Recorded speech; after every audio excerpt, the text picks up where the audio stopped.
This is an instructional video on basic tracheostomy care.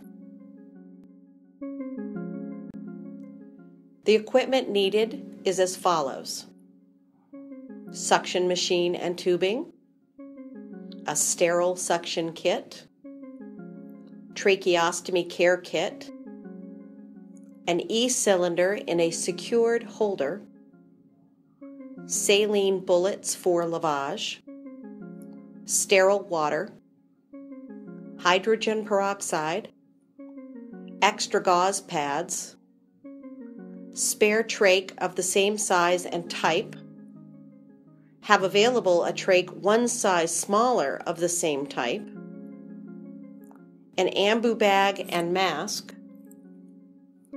appropriate PPE, that is, gloves, gown, mask, or face shield, pulse ox machine, blood pressure cuff and stethoscope, disposable inner cannula if applicable, and topical ointment if included in the order.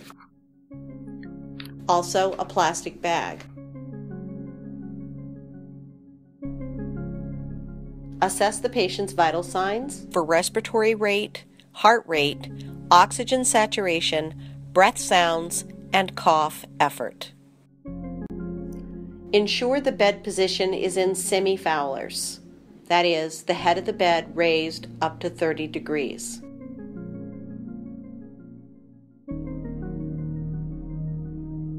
Wash your hands. Remember that proper hand washing is imperative.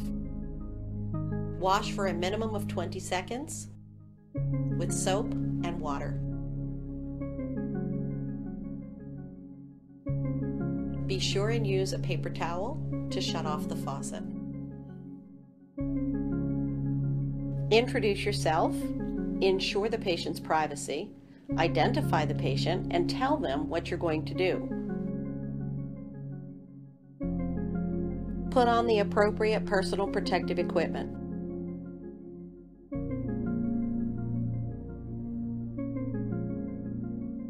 This includes gloves, a gown if indicated, and a mask with a face shield if indicated.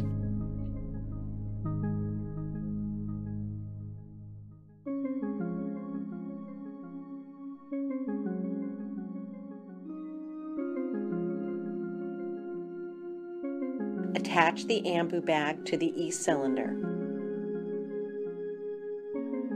Dial the liter flow to 15. Remove aerosol mask if the patient is wearing one. Suction if necessary. Refer to the tracheostomy suction video for instructional procedure.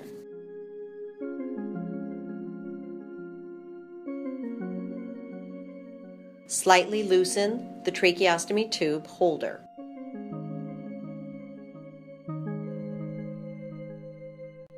Remove and discard the soiled drain sponge and place in a plastic bag. Remove gloves.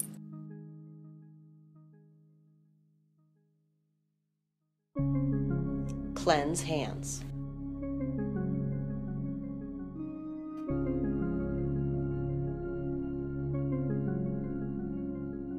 It's important to remember to not only clean, but disinfect the surface you are going to be using to work from.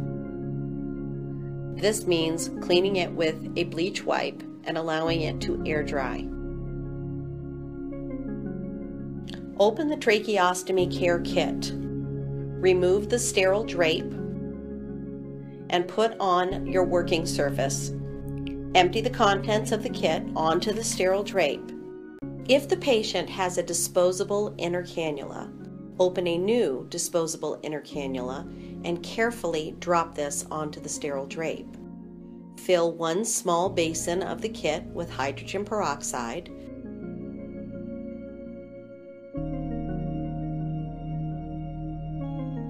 And the other small basin with sterile water. For patients with a non-disposable inner cannula, you also need to fill the large basin with hydrogen peroxide. Don sterile gloves.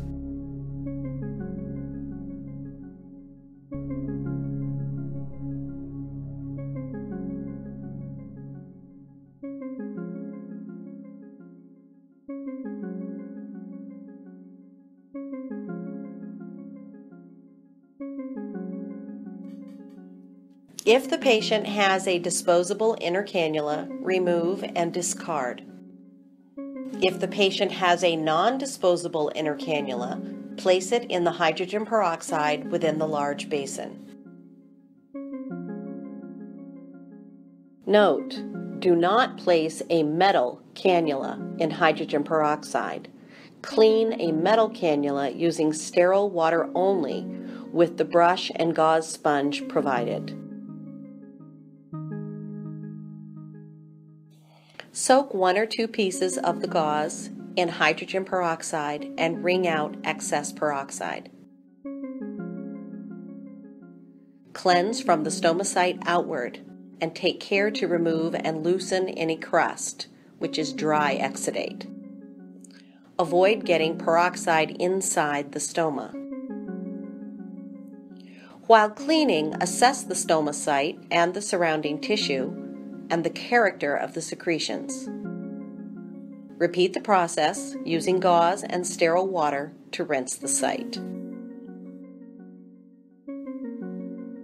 Cleanse faceplate and stoma with swabs provided in kit. If you're using hydrogen peroxide, rinse with sterile water. Gently pat the area around the stoma dry with a gauze pad. If you're using a non-disposable inner cannula, remove this from the hydrogen peroxide and using that soft brush that's provided in the kit, clean the inner cannula and rinse it well in sterile water. Tap it gently to dry.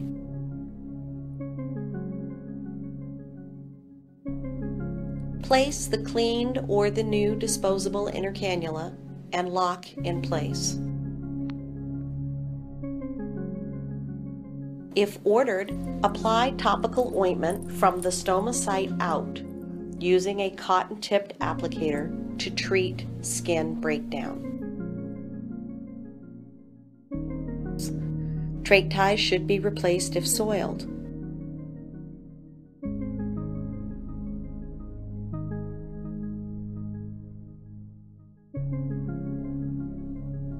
Change one side at a time.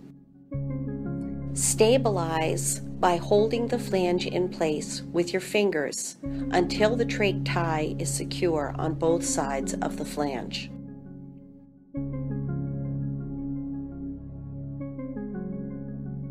Secure tightly enough to position well in the stoma.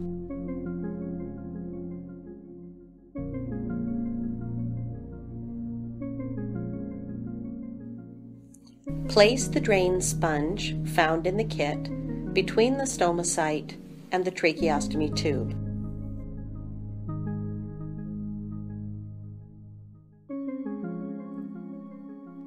Replace the aerosol mask on the patient if indicated.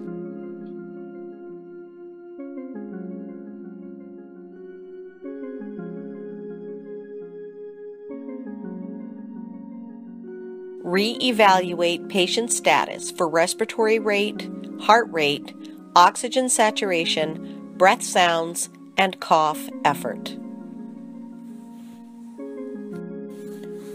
Remove gloves and wash hands. Discard supplies according to infection control policies. Document date and time of procedure, observations of skin at the stoma site, including any redness, swelling, or excoriation, respiratory rate, heart rate, breath sounds, oxygen saturation, and cough effort pre and post procedure, the patient's response to the procedure, and if applicable, communicate to physician.